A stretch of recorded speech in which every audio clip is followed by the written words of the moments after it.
Good morning, everyone, and welcome to this special webinar organized by ESAA Alumni in collaboration with CDE ESAA.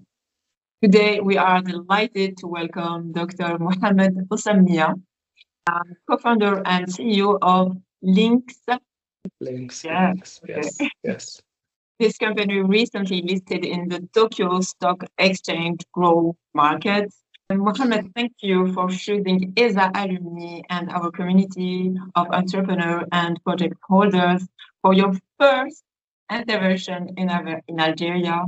Your journey is from studying computer science in Oran to building and listing a technology company in Japan is both remarkable and deeply inspiring. So before giving you the floor, I also like to warmly thank our alumna, LML Shwir, for introducing us to you. This is the true power of our alumni networks, connecting people, creating opportunities, and bringing inspiring journey closer to our community. So today's session is designed to be interactive. So please feel free to share your question in the chat. If needed, we also help you to translate your question. So Mohamed, we are truly delighted to have you with us. Welcome, and the floor is yours. Okay, شكرا. السلام عليكم. معكم محمد أوسامنيا. أنا دوكا في طوكيو في اليابان. بعدك هذا وش شفت كومنتار apparemment بركاليس مهدي راهو في الكول. مهدي تاني نورمالمون alumni تاع الإيسا وقرينا وخدمنا في رهبانة في طوكيو. Yes. I was surprised to see his comment. So yes, Mehdi is with us. Okay. It's good to have a friend in the call. So, okay, yeah, thank you for having me today. So I'll try to share with you some experience, some information. First of all, I saw the previous presentations that the team has organized, and I noticed this was all in French. So I'm sorry, I'm changing a little bit the chapter. I haven't used French for the last 15 years. So please let me speak English today. وبون نبغي نخلط شويه الدارجه كاع باسكو ما نهضرش بزاف الدارجه دونك سا مي مونك دونك please understand I'm gonna mix a little bit of both. I don't come from an MBA background. I haven't studied at ESAA. I heard a lot of good things about this school from friends, but I don't come from this background, so please also excuse my language, which might be a little bit different from MBA graduate type of people. My background is in computer science. I'm an engineer by foundation. I studied computer science. I did engineering all the way to Ph.D. And that's what I'm doing even today in LiNKX. So as I mentioned, I wanted to bring something a little bit lightweight as a topic. Just want to share briefly my experience, what I learned, what I have done so far here. And I don't want to make a boring type of day. I got all the time. It's evening time here. I got nothing scheduled at work. I'm still at the office, but I got all the time. So feel free to engage, ask, and whatever you want to know. Voila, introduction. I just said Osamnia. I'm from Algeria, Oran. I co-founded and I'm the CEO of a company called LiNKX, founded in 2020. And just about a month ago, June 23rd, we got approval to be listed at the Tokyo Stock Exchange here in Japan. And just in case the camera doesn't work, I put a picture. So yeah, you can ignore that part as well. Just a question, any of the audience here has been to Tokyo, Japan before? Feel free to write in the chat because I'm opening the chat nearby. I can read. Anyone? Was that? Okay. Never. Okay. Never say never. So maybe it's going to come soon, inshallah. Well, anyway, in case soon, voila, soon. If you guys come, anyone, I think you can contact Najla and the team later. Feel free to get my email access and feel free to reach out and contact for any questions. Or if you just visit Tokyo and you want to grab good sushi, I know good places. So contact me anytime. Okay, the first thing I wanted to start with really is where you start does not define where you end up. And this is spoken from my personal experience And I just want to walk you through just as an example. And I hope this creates some inspiration or more like motivation that I would like to pursue something similar. Or, you see some positive learnings that you would like to bring and use in your own journey, in your own experience. Because everyone take different path. Everyone can tell you things, this is the best way, this is this. But at the end of the day, each founder take their own path, and you got to take all the good and the bad things about it, and you have to own that experience. So never try to copy someone. You can learn, you can inspire, but at the end of the day, you choose your own path, you commit, and you do your best. So came from Oran, very modest, simple family. My father used to be an engineer. يخدم في railway على train. And I've been always passionate by engineering since I was a kid. And then I decided to choose computer science when I go to university at USTO, l'Université d'Oran, Mohamed Boudiaf. The reason I chose informatics is because I tend to be really into mathematics when I was at high school. And احنا في الجزائر نديروا الباك، دونك في الباك الريزولتا تاع المات سيتي جبت نوت مليحه في الماتي تو. But I like mathematics. I like solving problems. So that was the beginning. Okay, so I went to university, and this is a very well-known stories across a lot of my friends here. I was going to study chemical. ما نكذبش عليكم، بغيت نروح ندير شيمي باسكو الكوزان تاعي قال لي تقرا شيمي تدخل تخدم في سوناتراك، سي لا بيل في، تهود للصحراء، راكم عارفين ليستوار. قلت بوركوا با يستو عندهم شيمي نروح نقرا شيمي. دونك كي روحت لونيفرسيتي باش نريجستري تاع تخيل لي شوا، هذاك السيد سبحان الله مش عارف ما نقاش على اسمه، مي كي خدام تما شاف الريزولتا تاع البيولتا تاعي تاع الباك، قال لي عندك موان مليحه، جو مغابا جبت 18 في المات.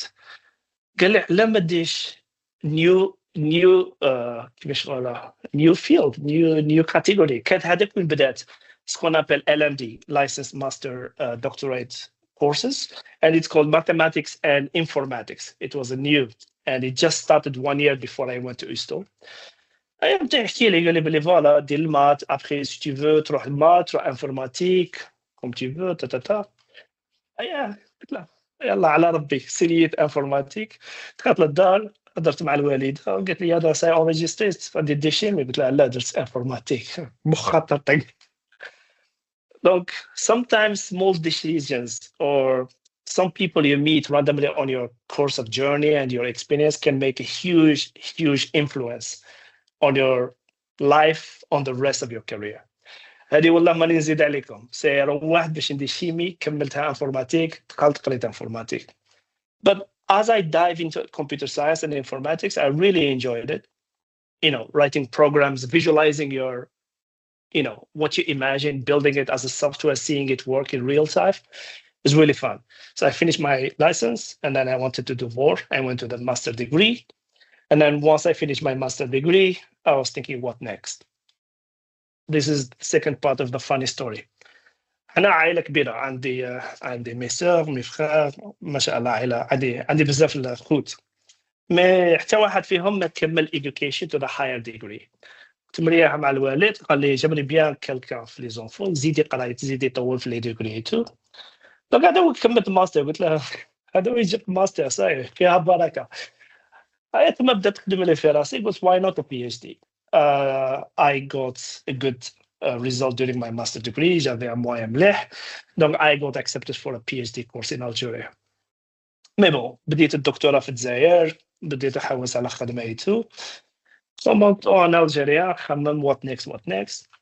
One opportunity opened up. There was a collaboration project in my home university at USTO with a Japanese university, and they were looking for interns. And my professor was involved. She called me. كنت مريح في قهوة، ما أكذبش عليكم، خمم مستقبل شنو ندير تو. قالت لي فوالا كاين internship Japan. And it was 2012. It means few months after the big earthquake of Japan. There was big nuclear reaction. So everyone was leaving Japan. قاعد الناس تهرب. la fin 2011. Donc في 2012 جاتني هذه الopportunity تاع الانترنشيب. قلت والله why not? I mean, yeah, let's try.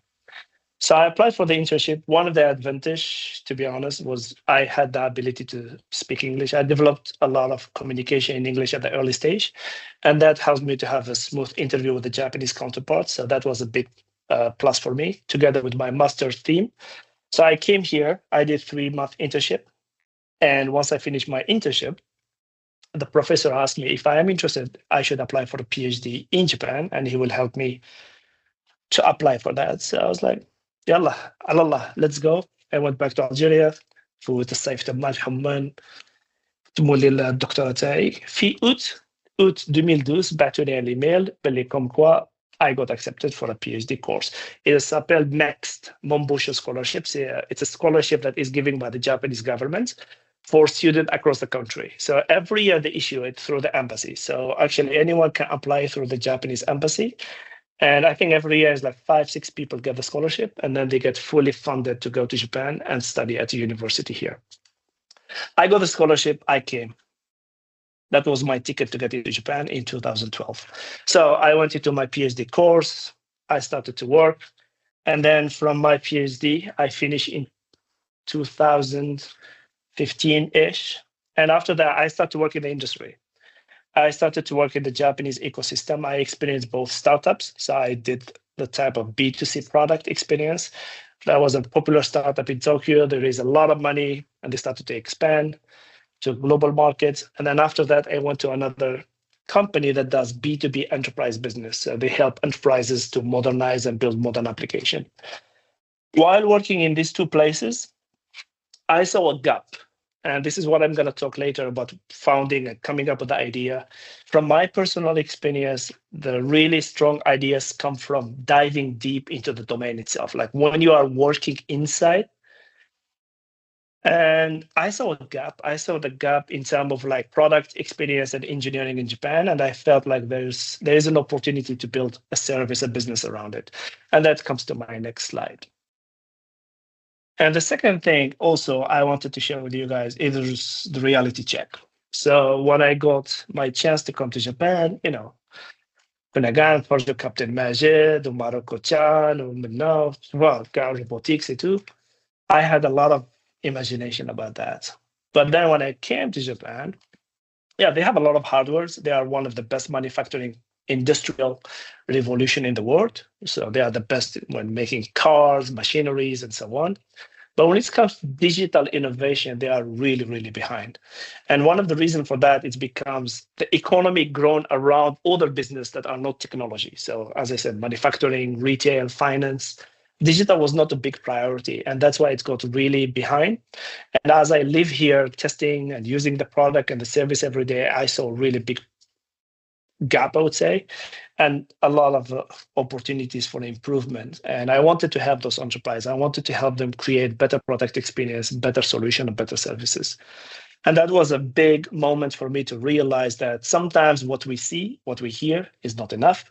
And this is a part of any person who wants to go into the entrepreneurial journey and experience, is to really go and test it for yourself. Like you gotta be there, you gotta be on the ground, you gotta be talking to people, you gotta be checking and asking a lot of questions, because you will see that expectation and reality most of the time does not match. And that's where you see the gap, and that's your opportunity to dive in and build something. If you build a whole idea from hypothesis without any validation, unfortunately, most of the time it's not gonna work out. So don't just hear what people say. Go test it, validate it, see it for yourself. That's the first thing I personally noticed through my personal experience working and living here in Japan. And then, so this is the reality check and a little bit of background and history. Yes, Julia Sassi. Go ahead.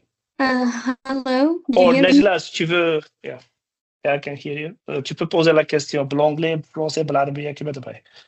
Okay, thank you. So what I made out is that you weren't thinking about entrepreneurship as you was a student in Algeria, isn't it? Yeah, I wasn't thinking about it even as a PhD student in Japan. It's not something I was imagining myself doing. I just happened to do. Okay, thank you. Anything else? So here, yes.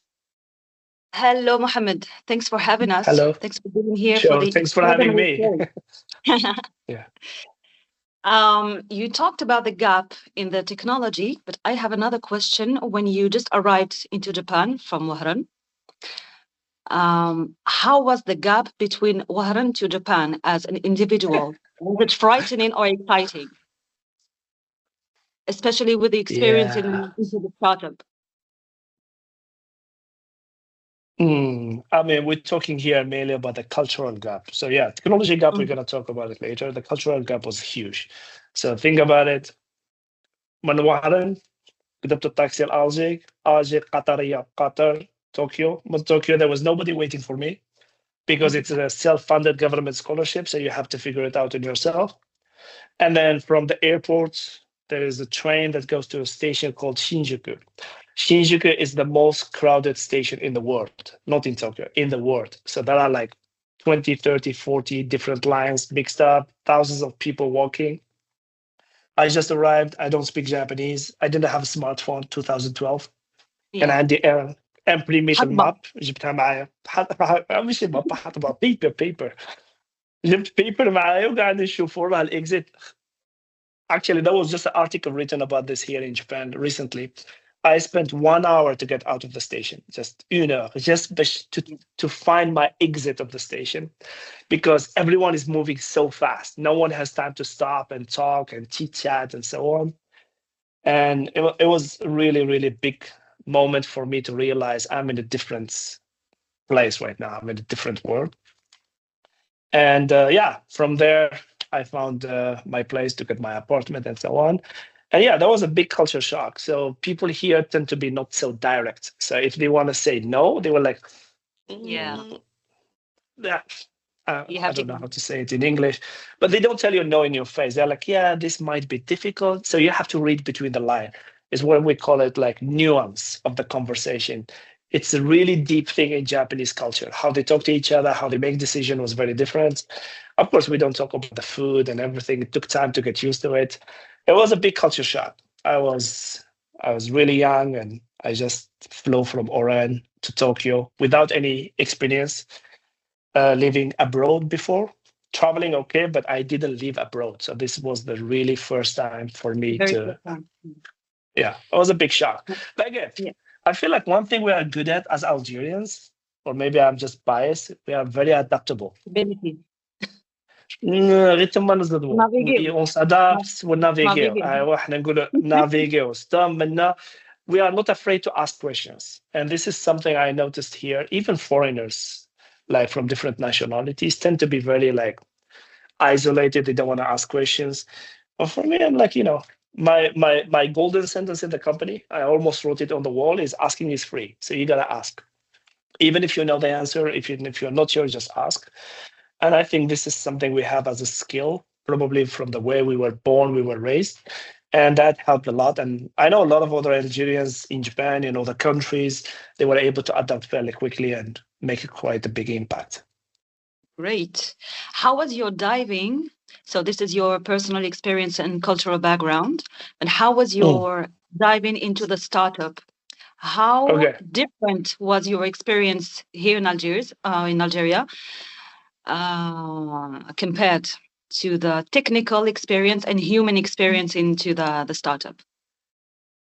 So first of all, I had no experience with startups in Algeria.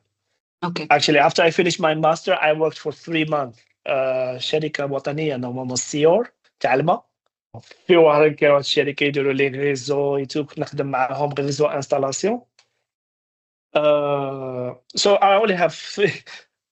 I have only 3 months of working experience in Algeria. So I cannot explain anything about Algerian working culture because I didn't have any experience. So everything for me, I kind of learned it in Japan. So I didn't have a benchmark. I have a benchmark of the culture, society and all of that human aspect. But when it comes to the business, I didn't have so much benchmarks because I didn't work in Algeria. I worked for 3 months. I got a scholarship. I came here and I built everything in Japan. Great. Yeah. And back then in 2012, there wasn't so much about startup ecosystem. There were no program. There were no much. Like things that is happening today with this webinar, sharing knowledge, and all of those platforms didn't exist back then. So I didn't have any choices. Like the internet was not really good. You had to go to your neighbors to get access to your email. We were like at that stage, like we're talking about 15 years ago. So things has changed a lot. And I'm actually really happy to see what's going on back home. I see a lot of programs, a lot of platform activities. Now internet is getting better. AI is accessible. It's time to build. It's really the time to build right now. And I would like to share more about that as we go forward with this. Great. Thanks, Mohamed. Thank you. How did you build your credibility and network in Japan starting from zero without any Japanese background? The hard way, You just gotta commit the time and the energy. So when it comes to network, أعوذ بالله من كلمة أنا ومن كلمة I. But I really like building genuine relationship with people. So it's not superficial, like, hey, how are you? That's it.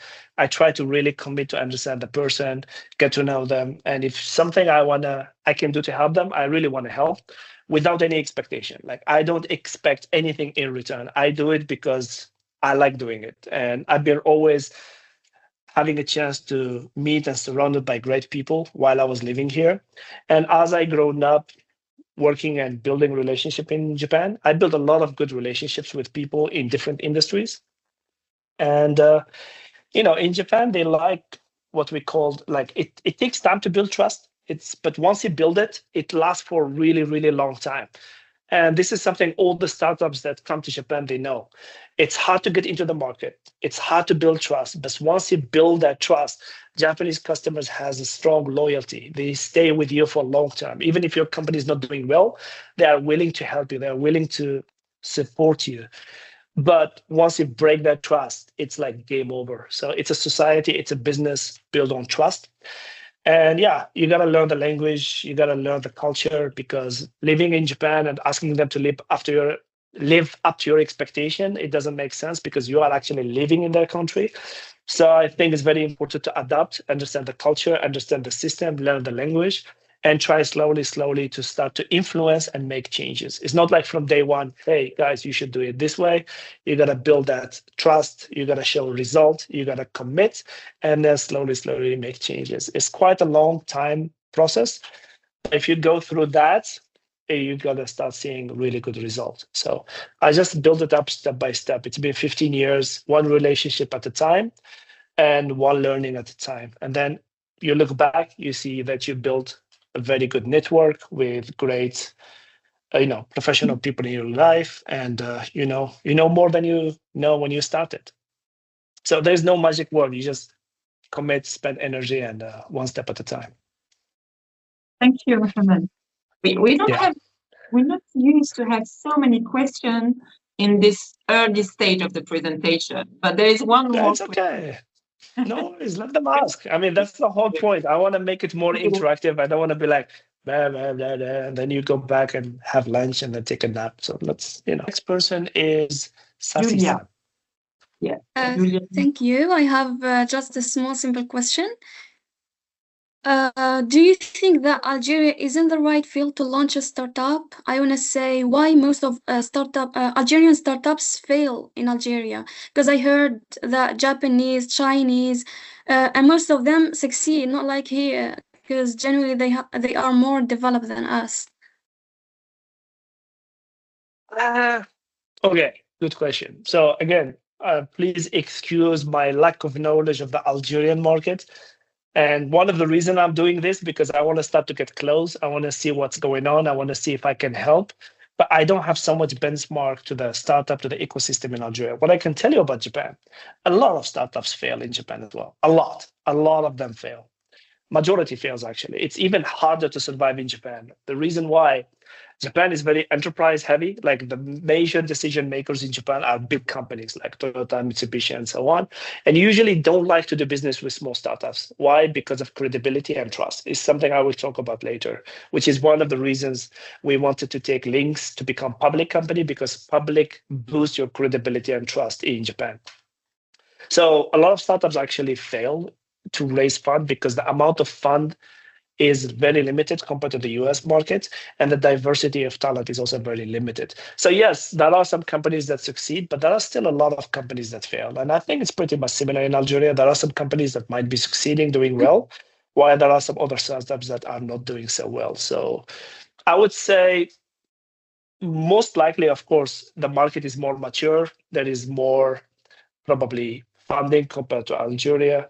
There are more business to digitalize. There is more necessity because it's the third, I think it's now the fourth largest economy in the world. So of course, there are more things going on compared to Algeria, but I wouldn't say it's because of that where startups fail. Maybe startups fails because of many things: execution, idea, timing. Sometimes you are too early to the market. Sometimes you are too late. Sometimes you have the wrong execution. Sometimes you just validate things in a wrong way. There are many things to think how startup fail beside the environment itself. But again, I cannot give accurate comparison because I don't know what's going on there so much. I asked Salahuddin to add maybe a few words about the Algerian market. You can help us with this. And please introduce the city also. Yes, thank you, Nizar. So, Mohamed, today people see the success stories, Algeria, Japan, entrepreneurship, and eventually the Tokyo Stock Exchange. But success stories often hide the difficult years in between. If we go back to 2020 or 2015, what did you have at the beginning besides an idea? And what were the first concrete steps that transformed that idea into a real business? You see, here at CDU ESAA, many project holders ask these questions: how we transform our idea into real business, how we know that our idea will succeed as a good business or not. So it's a good question, and I mean there are many ways to think about this. Start by your experience. My own experience. Okay, so as I mentioned earlier, I feel like one of the best way to launch something, an idea or a business, is to experience doing it. Like, for example, you work in a medical field for like 5-6 years and you are monitoring what's going on. You see a gap, you see a pain point that you feel it as a user, as a customer, as whatever. And then you kind of accumulate that pain and then you validate the idea, and then you go through the process. The process is I think it's very well documented in so many like lean startup books and so on. Like, start by the problem discovery, the validation, the MVP, build small, scale big, go to what do we call it? The beachhead market, start small, and then step by step expand it. But, I don't like to experience with this kind of professional high level terms. For me, I just see it really in simple terms, like a marriage, مش بطريقة تقع واحدة هكا تقول صاي نتزوجوا. It doesn't work. First, you start with what we call discovery. This is called the discovery, okay? You're validating. Do we have the right rhythms? You don't meet someone for day one and say, hey, let's get married. Funding, scale, MVP, 1 year, 2 years building. That's a bad idea. You start slow. After that, you go into engagement. This is MVP. You are validating more deeply, and then the marriage. And then you start committing and scaling. But even with that, validation, making sure the market is right, you build a good product, sometimes things change. Market change, user needs change. It's same as marriage. Some marriage end up with a divorce because it doesn't match anymore. Same thing for a product. Eventually, some ideas just fail. So validation and going through the proper process doesn't mean you're never going to fail. It's just going to reduce your chances of failure. So all those processes build a framework that help us make sure we are doing the right thing. But even when we do the right thing, sometimes we fail. And we need to be very open to make mistakes, failures, because failures is really important. Because why? It's the best way to learn, okay? And most importantly, is not what you fail about, is what you do about the failure. So the more you fail, the more you learn, and what you do about it is very important. So if you make the mistake 2-3 times, that's your problem. So you should revisit yourself. But if you keep learning from each mistake, that's what helps you learn, evolve.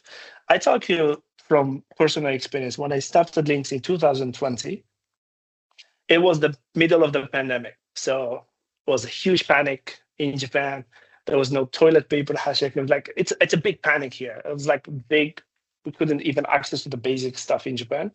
During that time, me and my team, we saw an opportunity. Enterprises started to see that they don't have easy communication with their customers because, for example, banks, you cannot go to the bank to deposit your money, apply for a loan. So they needed a digital access to those services. At that moment, all the financial institutions and enterprises started to think about channel digitalization, meaning they wanted to create quick solution to be able to communicate with their consumers. So when it comes to building products in Japan, there are two kind of companies. So, I mean, I don't want to go into the details, but seeing the gap there, I started to build our service around that to help enterprise build product really quick. But at the same time, we went into the wrong direction because, as I said earlier, I come from an engineering background and I love engineering and I have a big passion to engineering. Engineering is a beautiful thing that helps solving big problems to make society great. And I kind of went far from that. I wanted to do everything, marketing, agile, UI, UX, I started to build everything. And then I started to see, obviously, the cash burn, we were losing a lot of money, project take a long time. And the most thing that I learned is that the customer didn't want it. Customer actually already had the idea. They had the business plan. And actually, they know the business better than me because that's their main business. That's what they do every day. But what they didn't know is how to convert that idea into a working piece of software. And that's what I decided to pivot to focus on complex engineering, building systems that nobody else wants to build. We're going to do that. And after we pivot that, after 2 years, the business started to scale really rapidly and more demands start to come. It's one of the reasons we became profitable in 3 years. And then after that, we were able to get listed in just 3 years after that. So the total was 6 years. So if we continued on the same business model that we did in the first 2 years, we would be out of business in 3 years. So it was a very good moment to recognize that this is not working. This is not what the client wants. Pivot, adapt the business, and scale. So this is pretty much what you have to do if you go through this journey. Always be open to learn that you are wrong. Never become biased. Never become like, yeah, this is my way or the highway. Be flexible. Be open to hear feedback. And most importantly, listen to the people who are willing to pay money for your services. So that's what I wanted to say. Yeah. Thank you, Mohamed. I think this is particularly important for our project holders. We often see the destination like founding, growth, internationalization, you see, before understanding the process.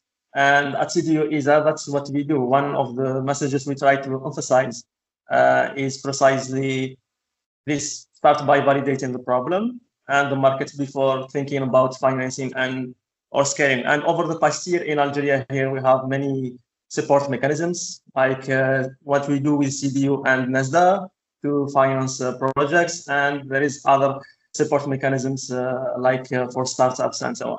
So the most important part maybe is validating the idea, the problem, to see the customers, what they need, and then we will look for funding and growth and internationalization. Yeah, I mean, it's just step by step.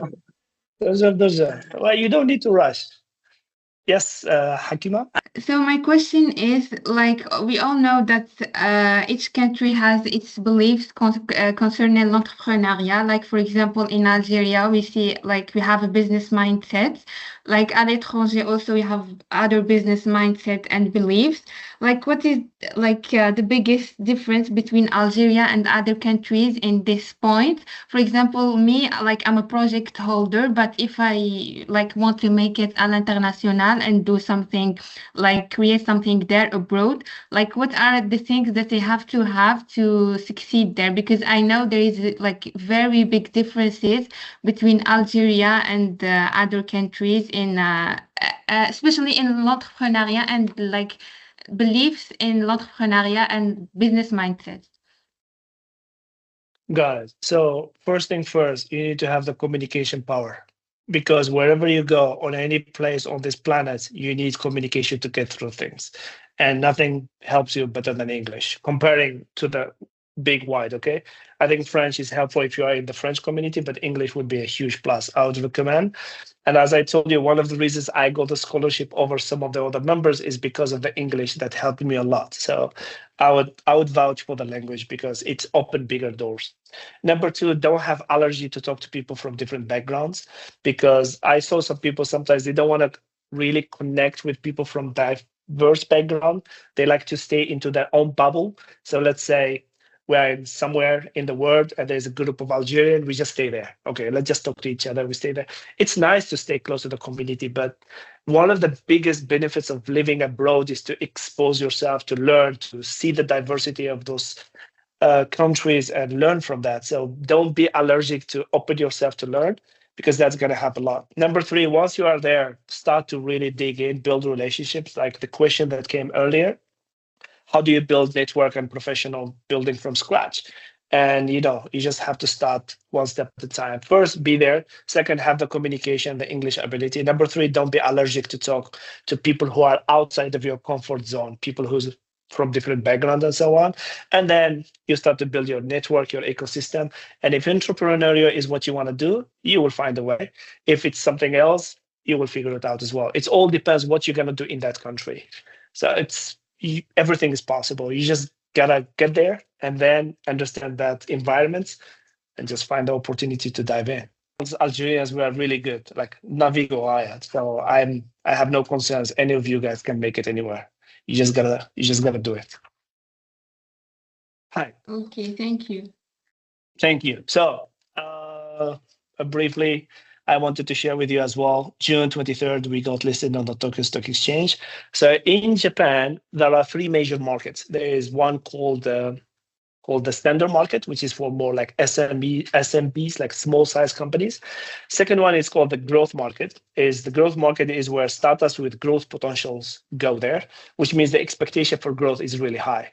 And then the third one is the prime market. So the prime is like the really high level, like for example, Toyota, Mitsubishi, Nissan, those kind of companies are listed at the prime. And it's very complicated to look at the prime. So most of the startups like LiNKX, we go to the growth, and then we try to grow really fast in 5-6 years to be eligible to go to the prime markets. So why I shared with you this is that you need to understand the business and the market you are operating in. In Japan, I could see that enterprise have a huge influence in the market and the business directions. But to build business with enterprise, you need to have strong trust. I committed a lot of energy to build the early startup, I would say, clients, because as a founding member, you cannot hire salespeople to go find your clients. You gotta go find it yourself. If there's no, I don't know, I cannot do sales. No, you gotta go sell. If you cannot sell what you want to sell, nobody gonna sell it for you. So I had to work with the team and get all the early stage customer and build the foundation. But then as you scale, you need something very important in Japan, which is credibility and trust. And being a listed company, being a public company in Japan help a lot to boost that. I'll give you a reason why. In Japan, as a total, there are about 3.6 million registered companies. Okay, registered means big, small, size, everything. Based on the government report, there are about 3.6 million. Out of this, there are 3,900 listed companies, which means 0.1% of the entire companies in this society are public. 0.1%. So it's really small. It's one of the reasons. It's like you join the elite team. So being public, it's automatically make you different, make you a little bit special in a way, and it open new doors for you. And this is another way in Japan, choose public as a way to access to the capital, access to the market, use that to invest and grow in Japan. So that's one of the reasons we pursued an IPO, not because we needed, I don't know, whatever,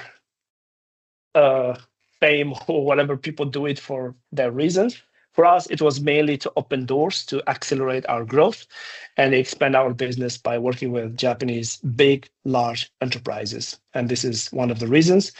Another reason this is for me personally very special is that I think actually on the left picture, there's someone there who is actually the ambassador of Algeria in Japan. And I don't have an official record, but this is probably the first time a startup or, a person from Algeria or probably from Africa to list in Japan. And the reason for that, the process is really complicated. Is really complex to get to the listing stage. And I told you earlier, there are 3,900 listed companies in Japan. Out of those, I think about 20 to 25 have foreign CEOs, like foreigners like me in Japan. So it's really a minority to be a foreign CEO for a listed company in Japan. And as I told you earlier, if you are here from the beginning, so where you start never define where you end. You just gotta go one step and you believe in what you want to do. And you need to have really sincerity. Yeah. You cannot just do it for, I want to be cool because it's a startup. I want to be independent. No, you need to have stronger motivation, stronger drive. Is the only way to achieve big things. And that would be my honest advice to everyone in this call. Yeah. Just one minute, because you were talking about some statistics in Japan. So I want to talk about some statistics in Algeria. Yeah, please enlighten me. Okay, in Japan there is 3.6 million registered company, and in Algeria there is 274,000 registered company. If we count ce qu'on appelle personnes physiques, les commerçants et les indépendants, it's about 2.4 million registered business on market. And we have 10 listed company, only 10 listed company, which includes 10 listed company, all of them Algerian companies, and only 2 startups are listed recently, 2025 and 2026. That's a small number. We need to lift it up a little bit. Yes. I see. I didn't know that. Thank you for sharing. You're welcome. Okay, thank you. And one thing I wanted also to share with you from a personal experience, this is something I just tried to learn from what life threw on me over the time. When it comes to business, I think, sorry if I am wrong, maybe Hakima asked earlier about building international in overseas and so on. I think this is very much relevant to that question. When it comes to business, I think there are 2 layers that are necessary. The first layer is what I call universal principles. This is something that you apply anywhere, everywhere, in Algeria, Oran, Adrar, France, Canada, wherever you go, if you want to build a business. Things like finding a problem that is worth solving. How do you find the problem? We're going to talk about it later. Work ethic. You cannot commit to build a business, solve big problems if you don't want to put the effort and the energy. You got to work really hard on this. So work ethic is non-questionable. Integrity and trust. And I think the way you start to build a character, to build trust, to be really sincere to how you do things can be universally reusable in other countries.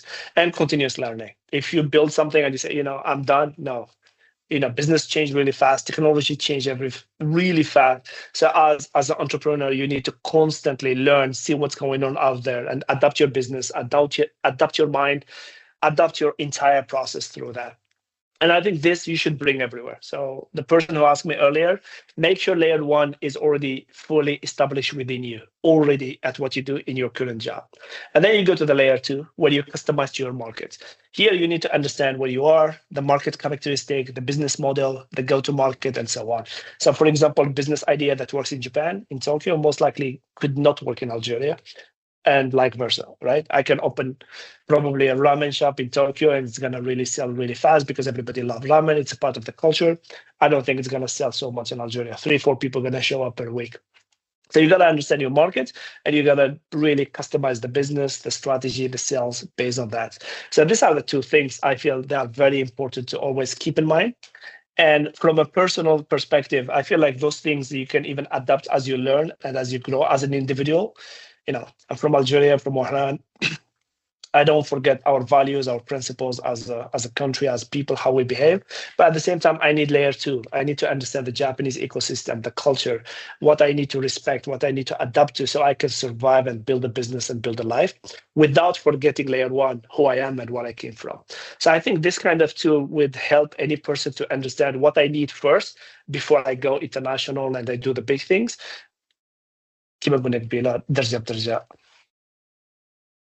And it moves forward. So, and this is just something I think I mentioned during my talk so far, is how to find problem worth solving is first, if possible, if you have the chance, really work in the industry. Don't just, sitting outside. I was like, that industry looks like it has a problem. Let's solve it.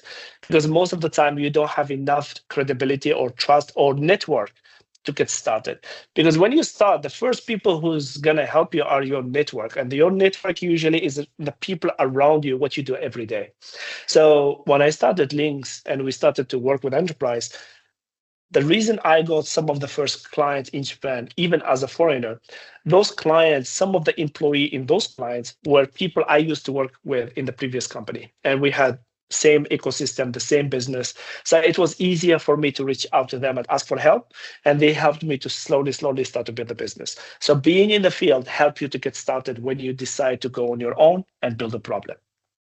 And while you are in the industry, usually what you start to see is the patterns. Observe the patterns, see the recurring frustration. What are the issues that keep occurring? And ask about it. Ask why repeatedly. Don't just say, this is a great idea. Let's go. Let's start building and let's build a website, a LinkedIn page and stuff. One step at a time, really. I see a lot of founders go really fast, really quick. Of course, speed is important, but asking the right question is as important. When you have a problem you're trying to solve, usually understanding the problem is 50% of the work necessary. The other 50% is execution. So you need both. You need to understand the problem, you need to find it and understand it. And second, you need to be able to execute it. So some of the startups, sometimes they don't have a clear problem. Even they have a great execution, they fail. Some people, they find great problem, they fail the execution part. Execution has so many characteristics. They fail that, startup fail. So you really need a good balance of finding the right problem, deeply understanding why this is happening, and then build small, learn fast. This is the pretty much typical methodology of lean startups, is never overbuild. Build what your customer needs, learn from that, and keep improving. I think this simple framework can help a lot when you're trying to get started. Yeah. Where you begin is a fact, where you end up is a choice. I just wanted to leave you with this, is that, yeah, I told you earlier when I left Algeria, there was pretty much not enough platforms, ecosystem, and so on. I couldn't do much back home. So for me, Japan was my chance to get the education and find a way to build a business. But I truly believe that now it's really accessible to start anywhere. We are entering into an AI ecosystem now where agentic workflows are becoming a big part of running a business, and cloud is accessible. You can access to any models. That's my assumption. Please correct me if everything is blocked in Algeria. I don't know, but I think having access to those tools and technologies will help 2, 3, early stage founders to sit together in a room, validate, talk outside, bring in, build a product, validate really quickly. So there are a lot of opportunities to build. And from what I see, from my perspective, there are still a lot of opportunities in Algeria to come from a digitalization perspective.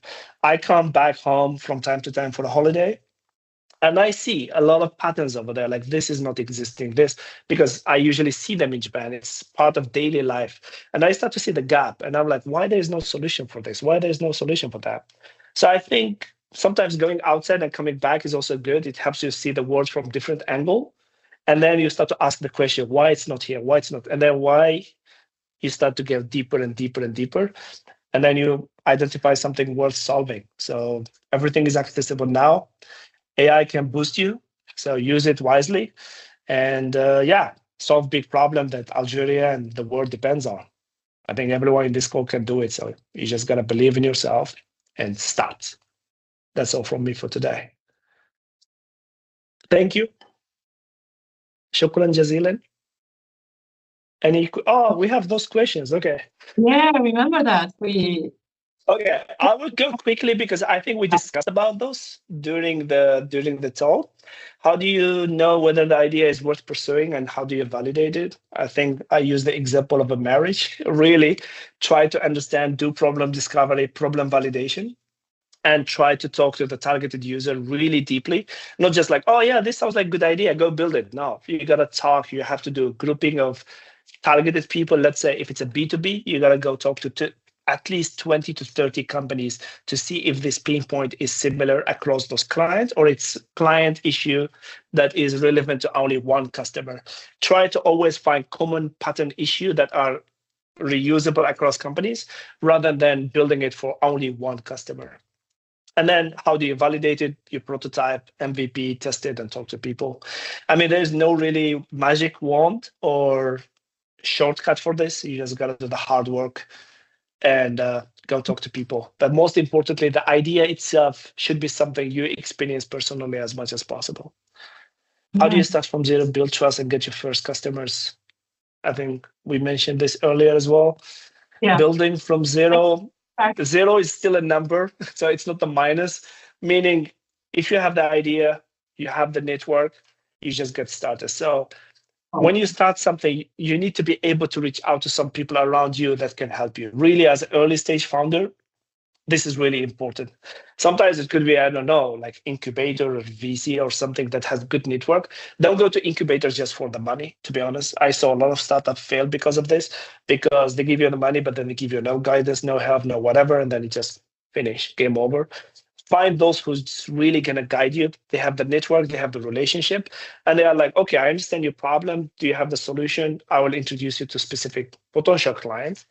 Or ideally, you reach out to the customer yourself through your personal network and your personal relationship. And this is why it is really important to build a good network before you jump into a journey like this. You got to commit the energy to build a network, build the trust, and have the people that you can reach out to when this kind of moment comes. Because building a business is being a part of a big ecosystem. So you need to be able to reach out to people.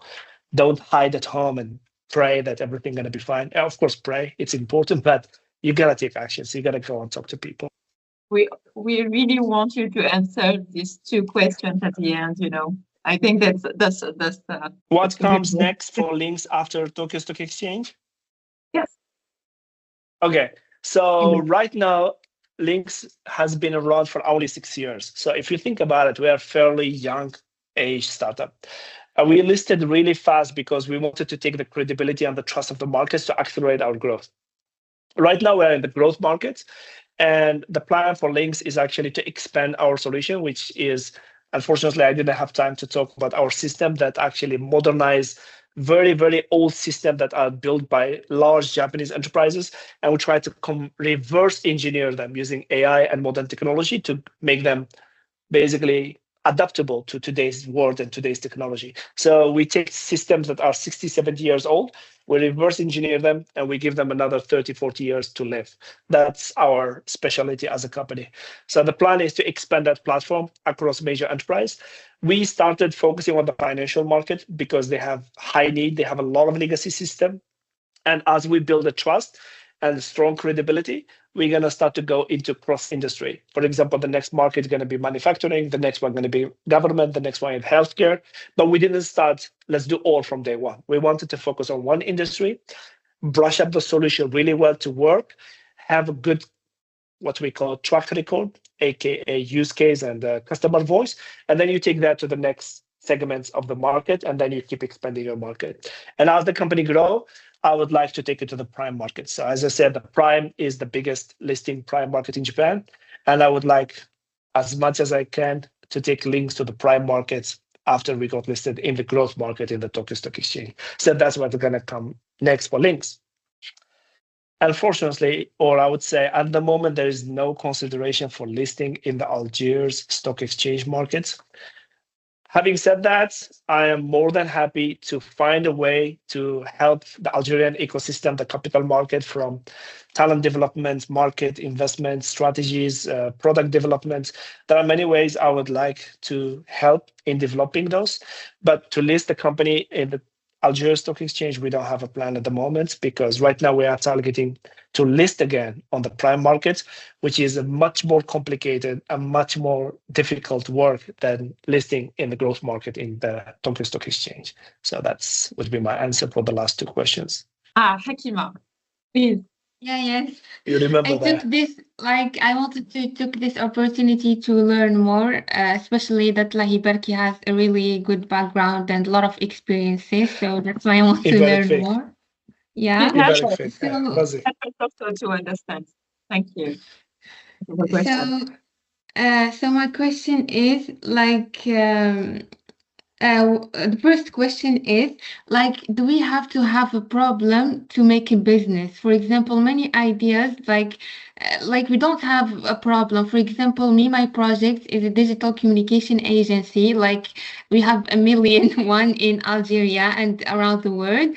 Like do we have to have a problem to make it succeed? I guess here is the question, because like us, like we just started and we are working with some clients. They like came to us and told us like, we saw you on Instagram, etc. Do you like, we succeeded to like get our first clients. So here, like, do you think that the secret is in marketing or in like the way you do your work, or it is like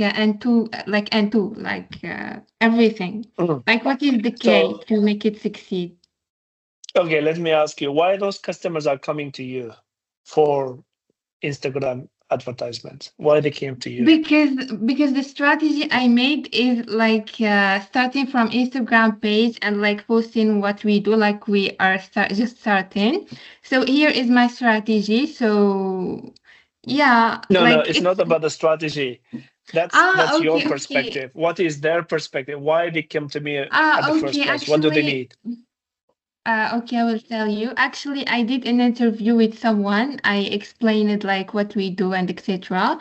This interview like got some views, and like this person came from this interview because this person is like not famous, but she has like many followers. So that's why he came, because I talked about the project and he wanted to. I don't know actually. Wallah, I don't know. I'm just asking. Okay, I I'll want make to it simple know, for yeah, you. like how to get clients and what's the best way to, like, yeah, to get clients, and it like, do we have to have a problem to make it succeed? Yeah, this is my question. So, okay, I'm gonna be very honest. You cannot build a business around no problem. So, because solving a problem means you are making people pay money to you to help them with something. It has to be something, right? Like if someone is trying to reach, let's say, young generation to sell their product, the problem is they are not able to reach to those people. So they're gonna come to people who have skills with advertisement, Instagram, whatever, them to help them get to those people. And this is why they're gonna pay you money to help you to get to them.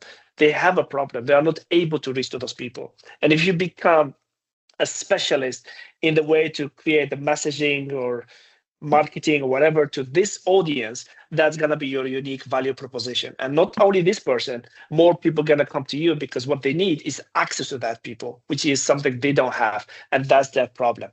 So you always have a why. And people will never pay money for something that they don't need.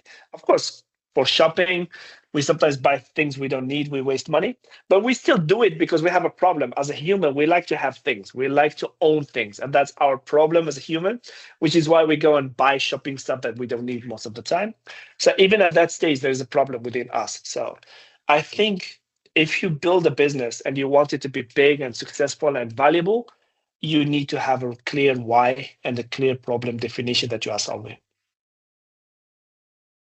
Yeah, I got you. Thank you. And that's why like we are trying to work on something like we start like this smaller and like with the time we will get more vision and we will like do more things. That's why Yeah. like we wanted to create an application and like integrate l'intelligence artificielle in it for doing marketing strategies. So this is an innovative idea in like marketing agency. Yeah, I have Good. last Go question. for Just it. last But question. just step by step. Don't go into AI, apply, Yeah, step by step. yes. I'm Define your just telling problem. you that, like, yeah, things start small and go bigger with the time. Exactly. Yes. Good. Mohammed, Yeah, Mohammed, maybe there is 2 points. Sometimes there is a problem that we have to solve. This is, for example, if you have an innovative idea, and sometimes the problem isn't shown. Isn't shown, so it's just manifested come a need, just a need, like a need. So if you dig deeply in that need, you will see there is a problem behind. So sometimes Exactly. it's Exactly. and sometimes it's problem shown. Exactly. Like And that's why you need the first phase, which is discovery. You need to validate the problem and understand it first. It's called discovery for a reason, is that you are brushing up, defining the problem more clearly and understanding it by asking more questions. yes, for example, for Hakima, she get the first client because there is a need. The client needs to reach for example, some clients. But if she digs deeply there, she will see that there is a problem that the enterprise or her client can't reach other customers. Absolutely. Yeah. Any other questions? Maybe you can add something. We had a really interesting webinar with the ESAA Alumni. So we were having the discussion about the market, how we're dealing with not that much data in the market, we say. So the less we have, so what we can do, and there is a lot of answers there. So Hakima, please have a look. It's in YouTube, so you'll see there is a lot of answers for your work. And one of them, like Mohammed said, is to ask your customer, to bring them to this question, like why you came to us. And this is very interesting. So you'll see that in our webinar. Thank you, Mohammed. Hakima, it was your last question? Or yeah, thank you so much. My last question is like, what is the knowledge that like we do have to have? For example, my field is in marketing. For example, if one day, as I told you, I want to create an application in AI and everything, like this is not my domain, and I can't start from zero just to create this application or just to like be in this field. But I guess I have to have a minimum of knowledge in this domain, like how much this knowledge like it has to be. Do I have just to do the formation or just to like work with people who has already knowledge? But if I don't have the knowledge and they already have, I don't know if they will play on me, or I don't know, I can trust them. Like here is my question. My simple answer would be, if you have a very predefined scope of what you need to make, you don't need to build a very complicated, huge level application. Go to Cloud Code. This is the product built by Anthropic. And then just go and start to ask AI and start to brainstorm. You can most likely create a quick prototype of your solution without talking to any engineers. This is a fact. It's getting really good. And then you can take that output that looks like exactly what you want. And then you can start talk to some engineers, like how much we can do to expand this and this. That's going to become your benchmark. You have a reference of what you built. By the way, I have a friend here. She is a photographer. She has no IT background. She went to AI. She spent like 3 months breaking her head, and she built her own app by herself. And actually, I was really surprised. The quality is pretty good. Of course, you cannot take it to like 50, 60 million users. At that stage, you need more people, you need a system and so on. But to build the first version and make it people to use it and test it, now you can either do it yourself by just talking and discussing properly with AI, or at least create the mockup. Mockup means it's not a functional app, it's just a UI UX. and then you bring it to an engineer to help you build it. But yeah, you can do a lot of work by yourself right now with only AI. Okay, thank you. So Julia, please. Hisham, okay. Okay, thank you. Do you agree with who says that earlier we get into the world of entrepreneurship and thinking or building startups, the more we're going to be familiar with our field and the more we get experience so that we gonna succeed, because it gives us the chance for many fails. I mean, once we have the idea or an idea, we should go forward without hesitation, even you lack experience as a student, for example. Okay.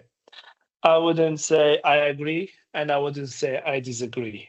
I would say I would be neutral. And I don't want to create a way that makes people to jump as fast as possible because, again, I said it at the beginning, each entrepreneur has their own journey and everyone going to go through a special program on their own, okay? So when you start very early, it has a lot of advantage. You start, you fail quick, you learn, yes, a lot of benefits. On the other side, I would say from my personal experience, I feel it was good I didn't start too early. The reason for that, the business that we built requires a strong network and ecosystem to launch. And if I didn't work in the industry, if I didn't build those relationships over the years, it would be really hard to launch the business. So both has benefits. Like experiencing the work makes you understand the problem deeper because you have done it. You were in the industry, you see the clear problem. And when you go pitch it to clients, they will understand because you have done it before. That boosts your credibility and that boosts your validation of the problem. And sometimes it makes you reach your goal really fast. Starting from scratch as soon as possible without any experience, it has a lot of benefits. You learn by doing, you fail quick, all of that. But it has the disadvantage of the credibility that you didn't build so far. And you have to count on a network that you don't have, and you need to figure out a way to build all of that. So it has a benefit, but I also feel like starting late after building professional experience also has a benefit. I wouldn't recommend either. I would say each person choose what is best for them. It's clear. Thank you. I appreciate your time. Good morning, everyone. Good morning. Sorry. To thank Dr. Mohamed for making the time for this, and Professor Salah and the Alumni Club, first of all. So my question is, based on your knowledge of the Japanese environment culture, economic environment, what would you recommend for a young entrepreneur as a promising field to invest in? You mean in Japan? Yes, in Japan, for an Algerian entrepreneur, what fields are promising to invest in or to engage in business? I would definitely think riding the current AI ecosystem going to be huge. The reason why Japan is an aging population, meaning they have more old people. Over 30% of the population is over 60 years old. So they have a declining working force, they have a declining population. And that's where technology is going to play a huge element here. We need more automation, we need more productivity booster solution. So basically any type of AI solution that can help to automate some of the workload. Let's say in the hospital, for example, the doctors spend a lot of time to write recommended letters to the patient to send them to the next clinic. There are so many things tailored to the Japanese market. If you are here and you see those problems and then you get inspired, you just go and try to build up a solution that can help to automate those parts. You go to the hospital, you pitch it, and you start to scale. So what I'm trying to say, not a specific industry, but in general, automation solution that's going to boost productivity, that keep the enterprise and the customers running with less people, gonna be a big part, which is why AI is booming really aggressively right now, even in Japan. And if you see in the global market, the biggest AI companies like OpenAI, Anthropic, and so many popular names, they are choosing Japan as their main headquarters after the US because they see a huge opportunity in this economy and in this country. So I would definitely think AI ecosystem gonna be a big hit here. Thank you very much for your time and for everyone. Have a nice day. Pleasure. Thank you. Oh, yes. Finally. No. Yeah, no more questions. صحيح ناس جاعة تبغي يروحوا يفطروا معلش. Thank you, Mohamed. I think we My can pleasure. end this session. Maybe I will add one more question, tricky for Mohamed. And maybe it will help him think if he can start a business here in Algeria, another business, or expand his business here in Algeria. You know, you built your company in Japan, where the entrepreneurial ecosystem, access to expertise, institutions, and business culture are quite different from Algeria. If you were starting the same entrepreneurial journey, not business itself, but the entrepreneurial journey today from Algeria, what would you do differently? And what kind of support ecosystem would you consider essential for a project holder to succeed? Very good question.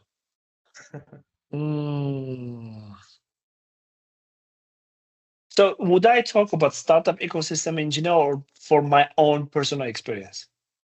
For your own personal experience. Okay. You would like to here in Algeria. Okay. The reason for that is the way we at Links built the company was very different from usual startups, you know, just building up a POC and get funding and so on. So if I am in Algeria right now, but it depends on the experience that I have so far. But let's say it's similar experience. I work in enterprise, for example, a company like Accenture or PwC, and I did high-level consulting for enterprises. I like this kind of problem. I like specific, like helping client to go from upstream to downstreams and creating the solution. So what I would do is pretty much similar to what I did here. I was thinking what I did here is building a two-layer business. So when I said two-layer business, that was a kind of there was a framework for high-level business structure. Okay, when it comes to money, like business model, we have two layers. One layer, which is basically I would do what PwC, Accenture do. I would go to those clients and I will help them to build a strategy, digitalize, whatever. Everyone is thinking about DX, cloud migration, all of that. I will help them. I will work with them very closely. I will build a team where very highly capable engineers, consultant. It might look like, oh, this is not a startup. It's not so cool, just doing enterprise business. But that's what I would do. Why? Number one, will help you to get really close to the client. You will understand their pain points. You will build a relationship. You will be having access to the high-level decision makers. But more importantly, it's going to give you enough cash flow to sustain the business. So you don't need to raise so much money from investors because investors come with expectations as well. They're like, hey, you should do this, you should do that, you should do this. If you want to have a full control over your journey as an entrepreneur, you need to have certain amount of control into the company. So I would do layer one. And then layer two will be building tailor-based solution for those enterprises through a common pain issue. So let's say you have 5 clients. Through 5 clients, you start to see a pattern of similar issues. Why all of them, they cannot access to this information in particular. And then I start to prototype a solution and bring it. So I would have always 2-layer business. If the solution 3 years later turned out to be bad solution and it doesn't work, like most startups find out the business doesn't scale, it dies. But I don't want the company to die. I want the layer one to keep generating ideas that I can validate in the market until I get my big hit solution that can start to scale. So this is where the difference of the age you start matters a lot. If you're starting at the very early stage, like 20 years old or whatever, and you are open to take all the kind of risk, you can go straight to layer 2. Come up with an idea from client, talk and build and so on.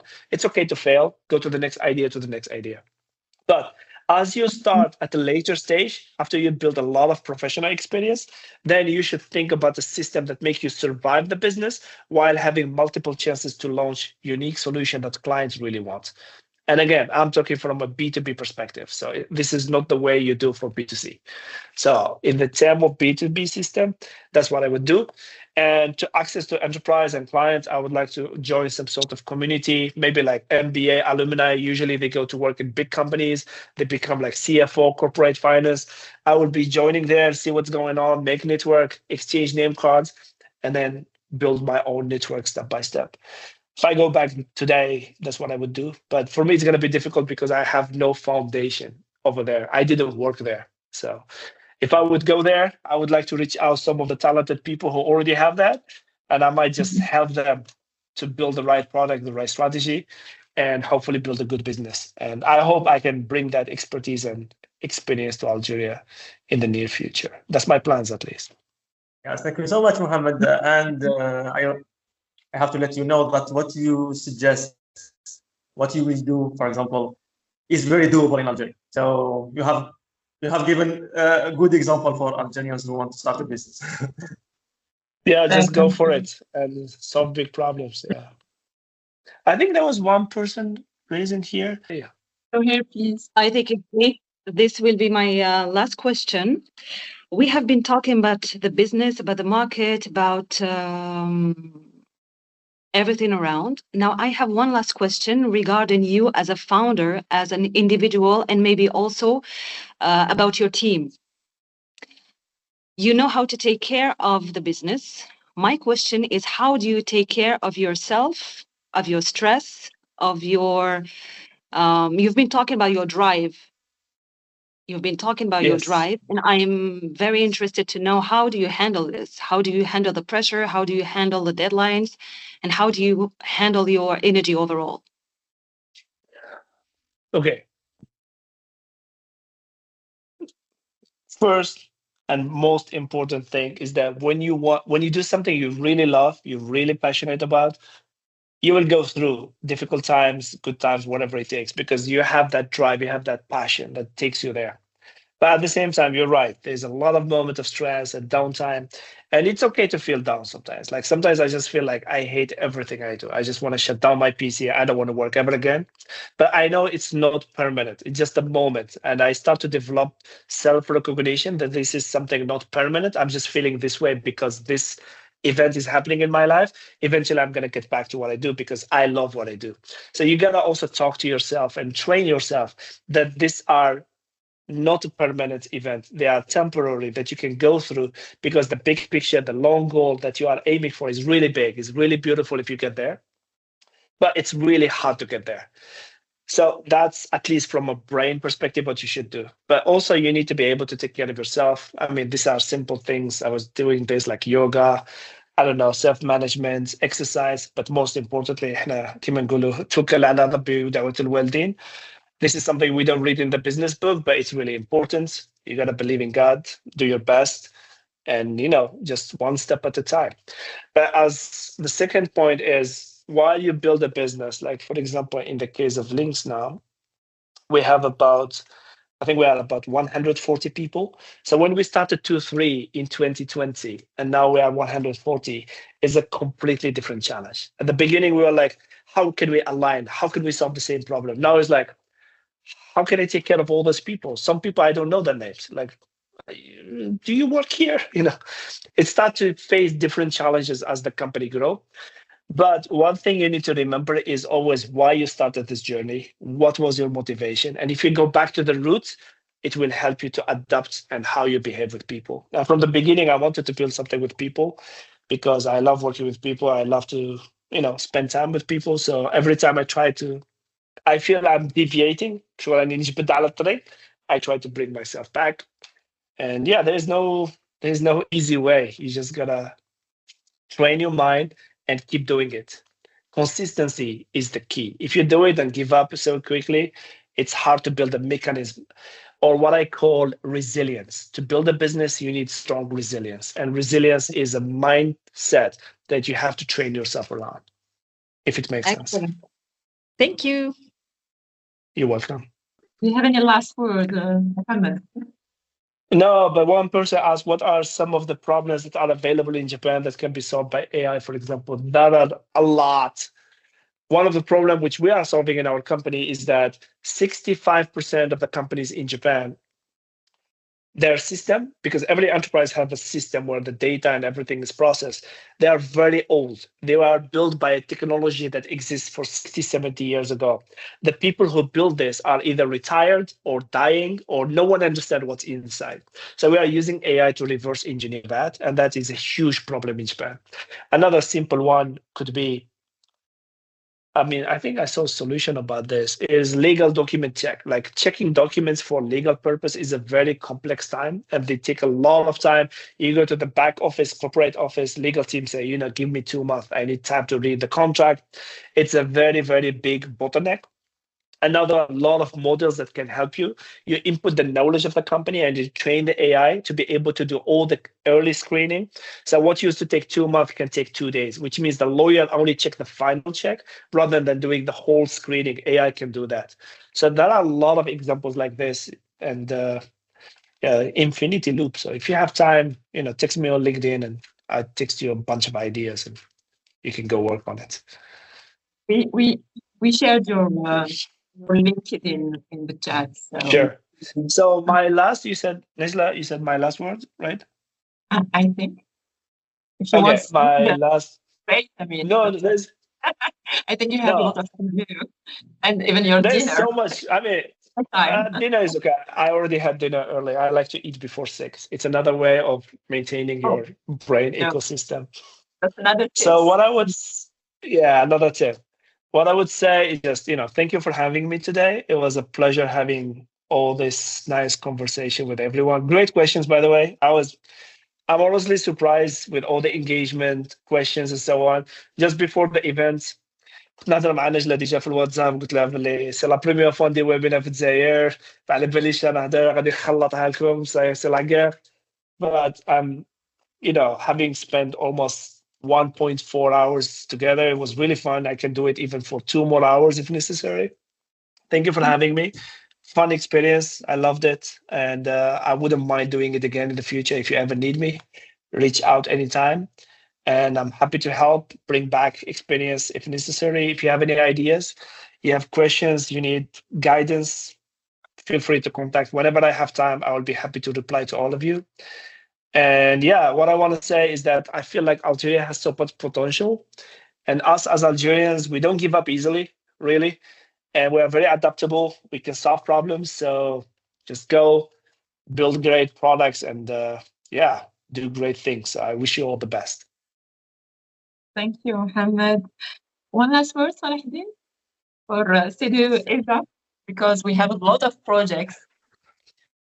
Yes, thank you, Najla. First of all, I would like to thank Mohamed for his testimony, and we would love to have you here at ESA en présentiel. Inshallah, بالك اللي يجي نورمالمون بالك ديسمبر inshallah. I'd like to have you for the first webinar. Et voilà, donc parmi le programme de CDU, on a aussi ce qu'on appelle entrepreneurial testimony, genre témoignage entrepreneurial. Ça fait partie aussi de notre programme CDU. Donc, on a plusieurs modules. Module comment développer votre potentiel entrepreneurial. Module sur l'aspect étude de marché, donc les clients, comment analyser la concurrence et établir un business plan. Et troisième module sur la création d'entreprise, les formes juridiques, comment choisir la forme juridique d'une entreprise et tout. Et quatrième module sur le mentorat. Donc, vous aurez des experts qui vont vous coacher, voilà, coaching personnalisé. Et le dernier module, c'est entrepreneurial testimony, genre témoignage entrepreneurial pour voir l'expérience des entrepreneurs, to see their journeys and so on. So, cool. This is our نبعث لك ستيفن نجي نقضي معك شويه. واحد كاين ديجا قلت لك قبل الويبينار قلنا نجلة قلت لها هذا احنا نحب ندخلوا معايا في الريزو ديكسبير سيدي. ندخل انا نقري. We already discussed this, Mohamed.